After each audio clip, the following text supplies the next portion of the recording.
오늘은 12월 둘째 주일로 한국교회는 성서주일이라고 예고하면서 함께 예배드립니다. 이 말은 뭐냐면 성경을 좀 더 가까이 할 수 있는 교회가 되기를 원하는 날인 줄로 믿습니다. 66권의 성경은 1600년간 40여 명의 저자가 하나님이 주신 영감으로 말미암아 기록된 책이 우리가 읽은 성경인 것입니다. 성경은 장대한 세월 동안에 벌어진 일을 짧은 언어로 기록했기 때문에 그렇게 이해하기가 쉽지를 않습니다. 또 하나는 성경은 하늘의 언어이기 때문에 인간의 언어로 이해하는 것이 한계가 되는 것입니다. 그래서 성경을 이해하려면 설명해 주는 사람이 있어야 되는데, 하나는 교회 지도자가 설명해 주고 또 하나는 성경의 저자인 하나님께서 설명해 주셔야 되는 것입니다. 성경은 여러분 한 번 읽었다고 이해되는 것이 아닙니다. 읽을 때마다 깨닫는 것이 다를 수가 있고 계절을 따라 연수에 따라 달라지는 것입니다. 환경에 또 달라지는 것입니다. 또 다른 의미를 깨달음이 생기기 때문에 한 번 읽을 때와 두 번, 세 번 읽을 때 또 달라지는 걸 보게 되는 것입니다. 그런데 성경은 읽어도 깨달지 않는 경우가 있습니다. 아무리 많이 읽어도 깨달지 않는 경우가 있습니다. 그래서 오늘 성서주의를 맞는 우리는 성경에 대한 좀 관심을 많이 가지고, 그래서 성경을 읽어야 되고 성경을 알아야 되는 것입니다. 그래야 하나님을 만날 수 있고 하나님을 알 수 있고 하나님과 동행하는 은혜와 축복을 얻게 될 줄로 믿습니다. 오늘 본문의 말씀 전으로 보게 되면 예수님의 부활할 소식을 알고도 믿어지지 않냐고 실망한 바에 그런 엠마오로 내려가는 글로바 한 제자는 터벅터벅 실망과 탄식으로 길을 걸어갔습니다. 그때 예수님께서 오셔서 그들에게 손을 붙잡아 주시고 말씀을 전해주고 그 말씀을 깨닫다 보니까 다시 엠마오에서 여리고에서 이제 예루살렘 올라가서 주의 사역을 잘 감당하는 그런 놀라운 얘기가 오늘 본문의 말씀의 주제 내용이 되는 것입니다. 그러므로 오늘 본문의 말씀을 통해서 우리가 알아야 될 것이 있습니다. 첫째로 뭐냐? 성경을 믿어야 내게 능력이 됩니다. 할렐루야. 따라서 성경은 믿어야 능력이 된다. 모든 성경을 믿으십시오. 그 성경 말씀이 믿어져야 이 모든 말씀이 우리 가운데 능력 있고 역사하는 은혜가 임할 줄로 믿습니다. 성경을 전체로 볼 때는 이 로고스라는 말씀으로 표현하지만은 그 말씀이 내게 믿어지면 그 말씀이 내게 레마의 말씀이 되는 것입니다. 그러므로 성경 한 절 한 절을 읽을 때마다 그 마음이 내 심령에 부딪히고 깨달아지고 믿고 나갈 때 그 성경의 말씀의 그 에너지가, 그 능력이 우리 가운데 접목이 되고 우리는 능력이 있는 삶을 살게 될 줄로 믿습니다. 여러분, 그리스도에게는 성경은 생명의 양식입니다. 하나님을 알게 해주고 믿음을 갖게 해주고 믿음이 자라게 해주고 사명을 알게 하고 충성하게 하고, 그래서 우리는 하나님 말씀을 듣고 늘 끊임없는 성경을 읽어야 올바른 성도가 될 줄로 저는 믿습니다. 하나님 말씀은 분명히 성경을 말할 때 살았고 운동력이 있어서 좌우 날성같이 예리하여 혼과 영과 및 관절을 찔러 쪼개는 역사가 있다고 성경은 말씀하고 있는 것입니다. 모든 성경은 하나님의 감동으로 된 것으로 책망과 바르게함과 의를 교육에 유익함이 있는 하나님의 사람으로 온전케 하려고 성경은 약속하고 말씀을 하는 걸 볼 수가 있는, 그렇기 때문에 성경의 말씀이 여러분 삶 속에 능력으로 나타나야 돼요. 그런데 어떤 때는 말씀이 깨달아지지 않고 또 은혜가 되지 않을 때가 있어요. 그럴 때는 뭐냐? 말씀이신 하나님께, 성령님께 말씀을 잘 깨닫게 해달라고 구해야 되는 것입니다. 문제는 여러분 말씀 안 믿는 것이 문제죠. 말씀을 믿지 않으면 아무것도 이루지 않습니다. 하나님께서 인생을 위해 어떤 일 하셔도 그것이 바로 무용지물이 되는 것입니다. 심지어 하나님께서 인간의 몸을 입고 이 세상에 오셔서 죄인들을 위하여 십자가에 달려 죽으셔도 믿지 않으면 아무 역사도 일어나지 않는 것입니다. 여러분, 실제로 스데반 집사가 자신을 붙잡아 공회원에게 맡겨놓고 그리고 공회원 앞에서 말합니다. 너희가 죽인 예수가 바로 메시아라고 설교합니다. 그러나 많은 사람은 그걸 믿지를 못했어요. 이 말씀을 조상들이 모세에게 복종하지 않고 우상을 만들며 하나님 뜻을 거역하던 똑같은 말씀으로 생각했던 것입니다. 사도행 7장 51절 한번 잠깐 보겠습니다. 시작. 목이 곱고 마음과 귀에 할례를 받지 못한 사람들아, 너희도 너희 조상과 같이 항상 성령을 거스리는도다. 스데반 집사는 그들이 믿지 않음을 지적했어요. 왜 믿지 않느냐? 이 메시아라는 하나님의 예약하신 말씀인데 왜 믿지 않냐고 말이에요. 오히려 하나님의 선자들이 이스라엘 사람들에 의해서 핍박을 받고 죽임을 당한 일은 여러 차례 있었고, 심지어 메시아까지도 박해하고 십자가에 죽이는 만행을 했지 않느냐 그 말이에요. 그래서 스데반 집사는 오직 메시아를 살해한 그 무리임을 폭로하고 그들을 지적했던 것입니다. 사도행전 7장 52절 이하의 말씀을 다시 한번 읽겠습니다. 시작. 너희 조상들이 선자들의 누구를 박해하지 아니하느냐? 의인이 오시리라 예고한 자들을 그들이 죽였고, 이제 너희는 그 의인을 잡아준 자요 살인한 자가 되나니 너희는 천사가 전한 율법을 받고도 지키지 아니하였도다. 그랬습니다. 이렇게 무매한 공회원들을 판단하고 그들에게 정죄하는 것입니다. 그러자 그들이 어떻게 합니까? 51절의 말씀 보니까 그들이 큰 소리를 지르며 귀를 막고 일제히 그에게 달려들어 하나님 말씀을 전하는 예수 그리스도를 증거하는 그 스데반에게 달려들어서 돌로 쳐 죽이고 맙니다. 참으로 안타까운 사건이 일어나게 되는 것이죠. 여러분, 두 가지가 부류가 있습니다. 지금도 하나님 믿지 않고 부정한 사람들이 있습니다.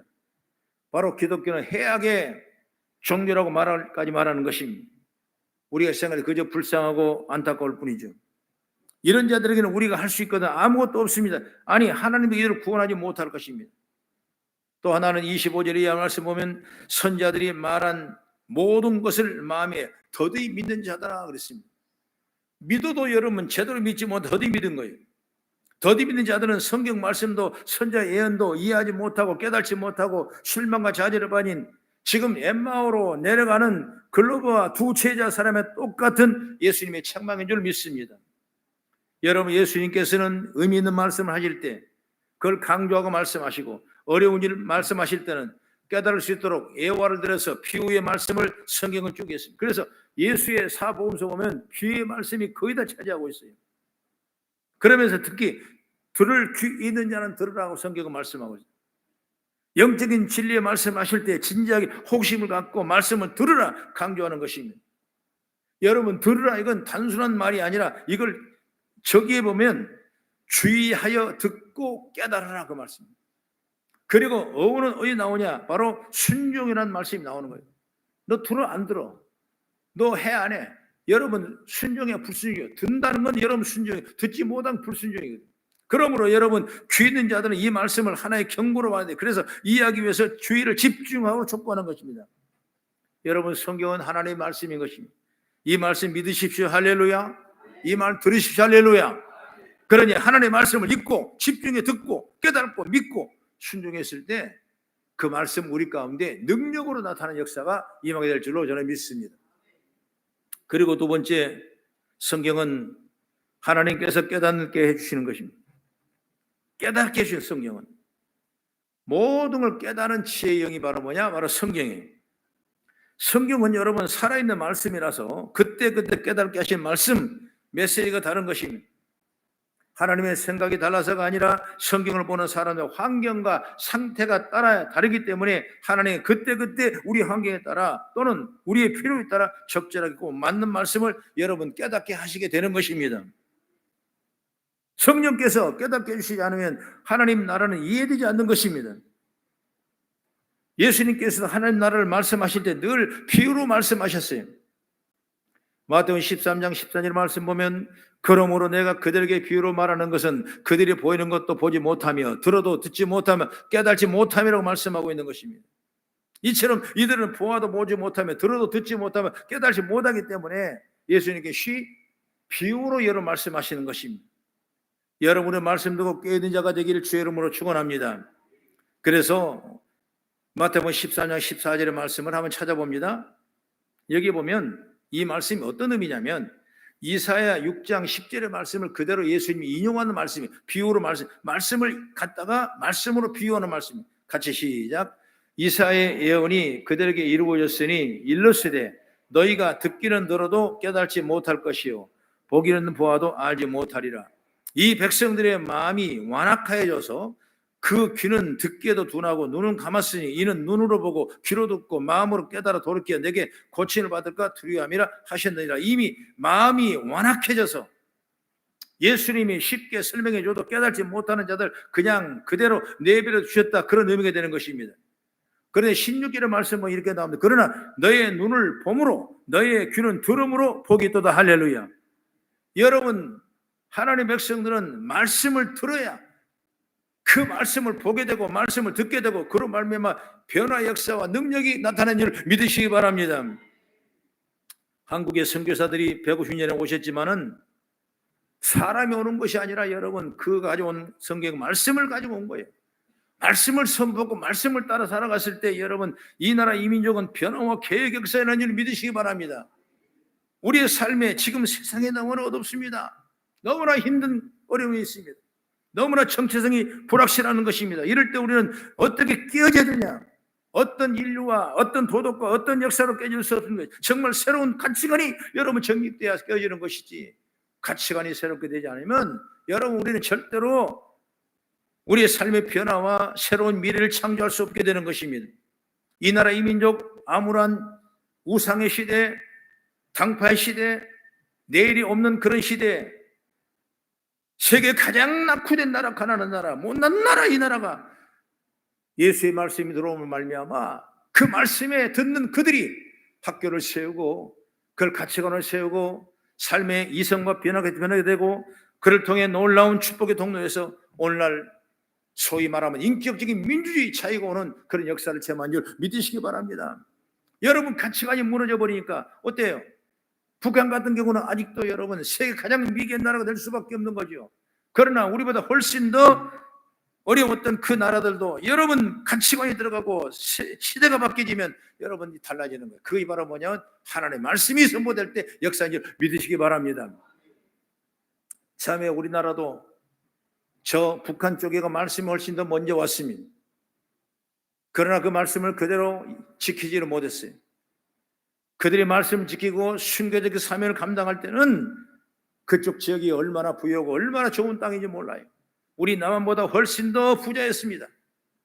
그러나 여러분 말씀이 단절돼 버리고 말씀이 끝나버리니까 여러분 가치관이 변화되냐고 삶의 변화가 없는 것입니다. 그렇기 때문에 오늘날 두 나라를 비교해 본다면 엄청난 갭이 있다는 사실을 보게 되는 것이죠.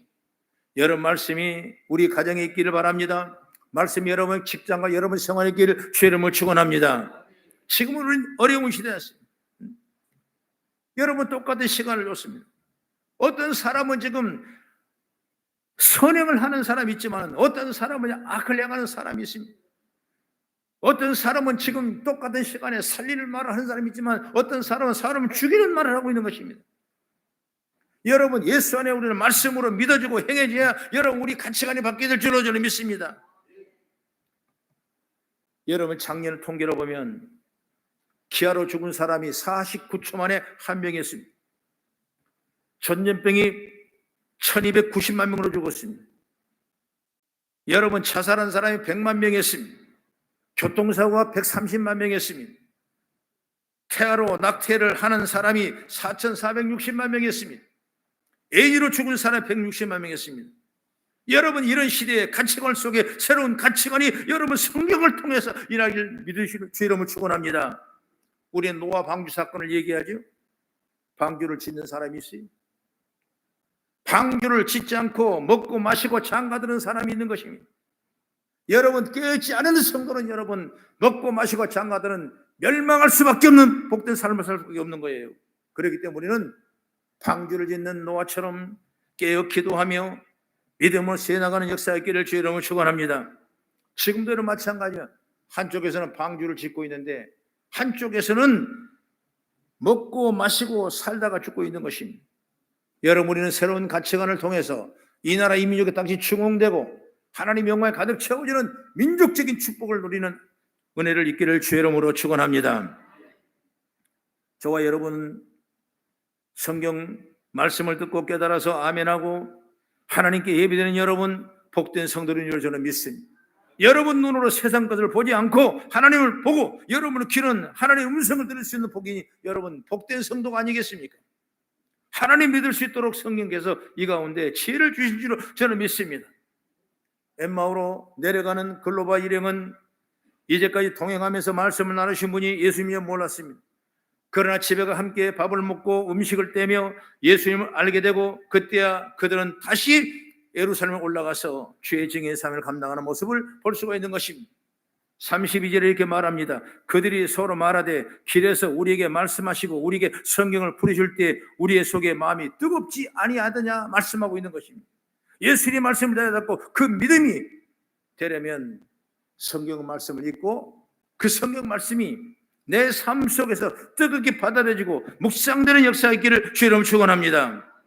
그럼 우리는 하나님의 말씀 더 밝히 보기 위해서는 세상 것들만 보지 마시고 예수님을 바라보시고 여러분의 귀로 신령한 하나님의 말씀을 들음으로 믿고 깨달아서 주님과 항상 동행하는 은총과 축복을 있기를 주의 이름으로 축원합니다.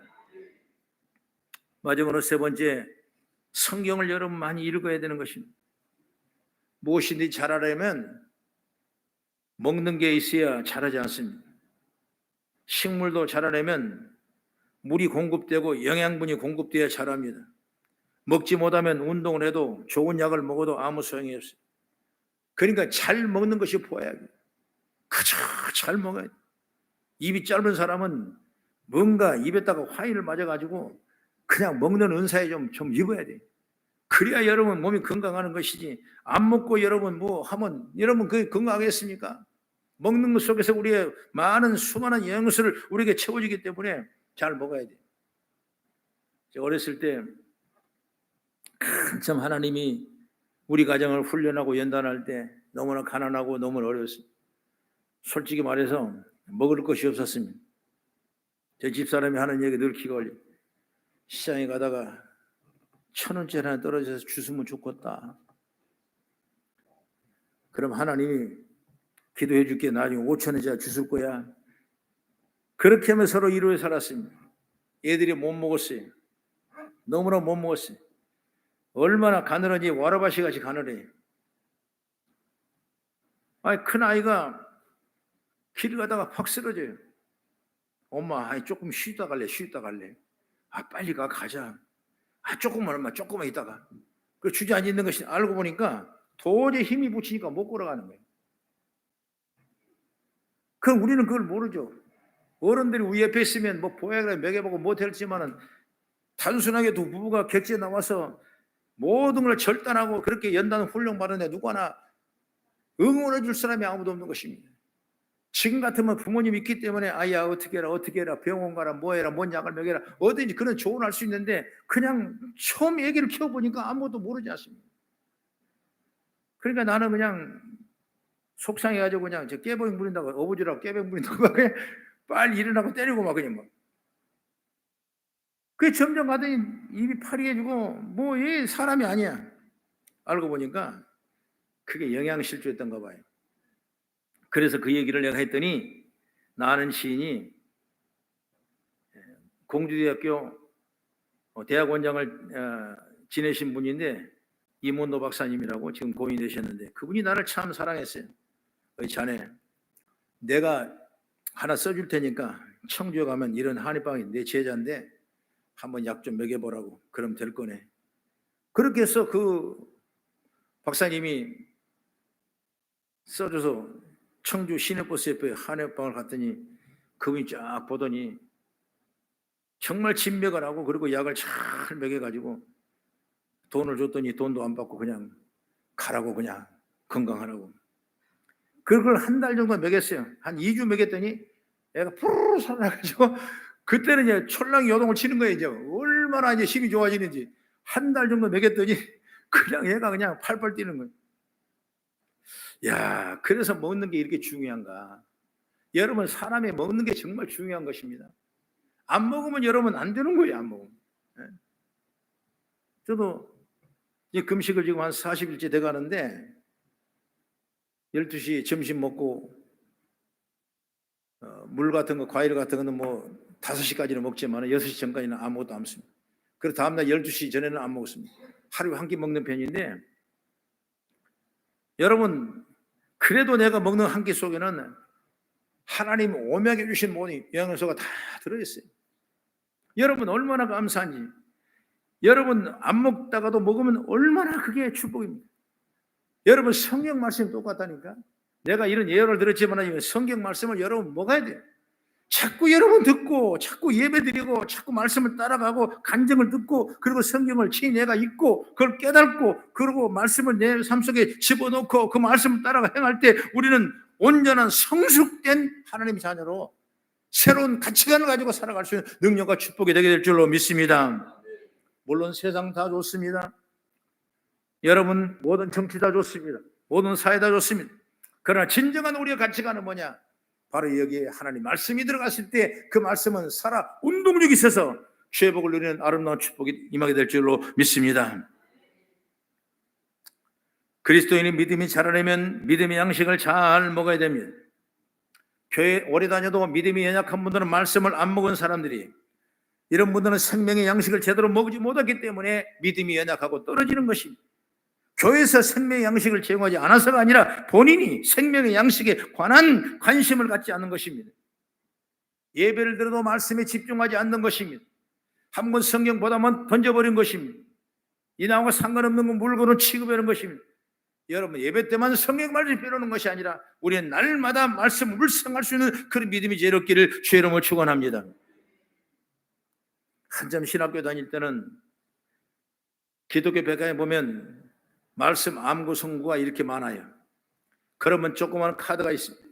카드를 정말 그걸 다 외우고 싶고 다 먹고 그리고 외우고 싶고 먹고 외우고 싶고 먹고 그런 일이 엊그제 같은데, 여러분 그래야 여러분의 삶이 변화가 되고 그 말씀을 통해서 역사가 일어나는 것입니다. 여러분 예배를 드리면 말씀을 사모하시기 바랍니다. 오늘 떨어진 이 말씀이 누구의 말씀이 아니라 나의 말씀 믿으십시오. 이건 권사님 말씀이야. 이건 장로님 오늘 어쩌면 딱 드려야 될 말씀이에요. 오늘 이 말씀이 정말 집사님 말씀, 오늘 하필은 집사님이 안 왔네. 여러분 그 말씀이 아니라 그 말씀이 바로 내 말씀을 믿어주고 말씀을 따라가는 제가 얘기를 주의 이름으로 축원합니다. 믿음은 들음에서 나며요. 들음은 그리스도의 말씀이라고 그랬어요. 이것은 진리입니다. 진리. 듣지 않고는 말 듣지 않고는 절대로 이런 믿음이 자라지 않는 것입니다. 그러면 날마다 말씀을 따라가야 돼요. 그래서 교회 오면 말씀을 찾게 하고 예배에 말씀 읽게 하고 말씀 보게 하고 그러지 않습니까? 제 이모님이 한 분 계시는데 이제 올해 돌아가셨죠. 옛날에 아주 나이가 많으신 분이니까 안 배워요. 말하자면 공부를 안 시켰어요. 우리 외삼촌은 그 오빠들은 대학을 일본으로 보내고 뭐 그런 외할아버지인데 이 여자들은 하나도 바람난다고 모두 밖에다 집어넣어놓고 공부를 안 시켰어요. 그 이모도 공부를 하나 했어요. 일찍 16살에 시집을 갔답니다. 그렇기 때문에 볼 기회도 없고 뭐도 없고 그래요. 그런데 어쩌다가 하나님께서 예비하시사 예수를 믿게 했어요. 그래서 예배를 데려왔는데 처음에 가니까 이거 보여야지 뭐죠. 보여야지. 재미가 하나도 없는 거예요. 재미가 하나도 없는. 그러니까 한 2번 나가다 안 나갔대요. 그래도 그 전도한 사람이 막 데리고 나가서 아니 나 자존심 상해서 안 나간다고. 이름도 쓸지도 못하지, 읽지도 못하지. 앉아 있어봐야 그래도 내가 밖에 나가면 괜찮은 사람인데 이 와니까 교회 오면 완전히 이게 완전히 밑바닥이 돼 보니까 안 간다고. 그래도 사람이 막 전도하고 하나님 축복하십니다. 그게 자기의 말씀에 믿음이 들어간 거예요. 내가 이러면 안 되지. 나도 말씀 먹고 살아야지. 그래서 이보다 더 내가 사람들보다 내가 잘해야 되겠다라는 생각을 가지고 그분이 어떻게 했냐면 성경에 보니까 뭐 66권 한번 해보세요. 그거 뭐 쉽지 않지 않습니까? 창출 내미신 숫살로 사람 쭉 하면 얼마나 어려워. 그거 뭐 찾기도 어려운 거예요. 그러니까 그 이모가 창세기는 대나무 이파리 하나 꼽아놓고 그리고 내 얘기는 국화 이파리 꼽아놓고 그리고 출애굽기는 솔잎파리 하나 꼽아놓고 그렇게 해서 성경책에 다 꼽아놨어요. 그러나 그걸 다 외운 거예요. 창세기 레기온 레어가지고 목사님이 오늘 말씀이 창세기 그러면 얼른 되는 거예요. 다른 사람이 찾니라고 그냥 어디가 있는 거야. 찾니라고 난리인데 이분은 원래 딱 찾아놓고 그냥 이게 이제 숫자는 아니까 몇째 딱 읽고 읽을지는 몰라도 딱 찾아놓고 딱 있대. 누가 그 얘기를 하더라고. 딱 이렇게 제일 잘난 거죠. 내가 제일 먼저 찾은 거죠. 딱 하고 그렇게 자기 자존심 살아가면서 말씀을 듣고 말씀을 배우고 말씀의 은혜가 있다는 것입니다. 여러분, 하나님은 말씀을 왜 주겠습니까? 말씀을 왜 우리 주겠습니까? 왜 말씀을 성경에 읽겠습니까? 이걸 우리의 양식이 되기 위해서 있게 한 줄 믿으시기 바랍니다.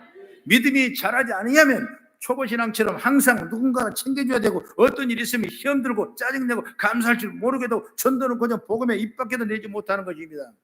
이렇게 말씀 읽지 못하면 어린아이 신앙으로 머물러 있게 될 수밖에 없는, 그래서 성경을 읽어라 그렇게 말씀하고 있는 것입니다. 여러분, 그래야 말씀이 나의 양식이 되고 말씀이 저와 여러분을 변화시키게 될 줄로 믿습니다.